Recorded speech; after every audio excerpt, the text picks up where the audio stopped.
বন্দরনগরী চট্টগ্রামে তীব্র হয়ে উঠেছে গ্যাসের সংকট। নগরীর টেক্সটাইল, ওয়াসা, ১৬ শহর সহ বেশ কয়েকটি এলাকায় সিএনজি স্টেশনে ঘণ্টার পর ঘণ্টা যানবাহনগুলোকে অপেক্ষা করতে দেখা গেছে। ফলে দুর্ভোগ বেড়েছে চালকসহ সাধারণ মানুষের।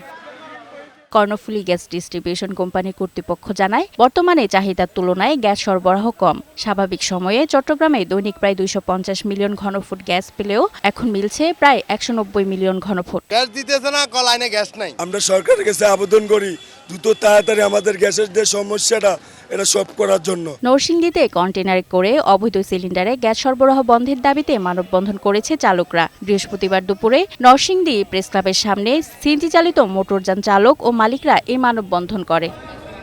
এ সময় অবৈধ সরবরাহ বন্ধ করে গ্যাস সংকটের স্থায়ী সমাধান না করা হলে তিতাস গ্যাস ডিস্ট্রিবিউশন কোম্পানি ঘেরাও সহ কঠোর কর্মসূচির হুঁশিয়ারি দেওয়া হয়। আমরা একটা স্মারকলিপি জমা দিব, তারপরে যদি এই সমস্যার সমাধান না হয় তাহলে আমরা এর থেকে কঠিন আন্দোলনে যাব। এদিকে জামালপুরে নতুন গ্যাস পাম্প স্থাপন ও চলমান সংকট নিরসনের দাবিতে জামালপুর টাঙ্গাইল আঞ্চলিক মহাসড়ক অবরোধ করে বিক্ষোভ করেছে সিএনজি অটোরিকশা চালকরা। তাদের অভিযোগ, বিপুল সংখ্যক সিএনজি অটোরিকশার জন্য মাত্র একটি গ্যাস পাম্প থাকায় প্রতিদিনই দীর্ঘ লাইনে দাঁড়িয়ে থাকতে হয়। এর উপর এখন গ্যাসের সরবরাহ কম থাকায় তাদের ভোগান্তি বেড়েছে বহুগুণ। আরিফা শিকদার, বৈশাখী সংবাদ।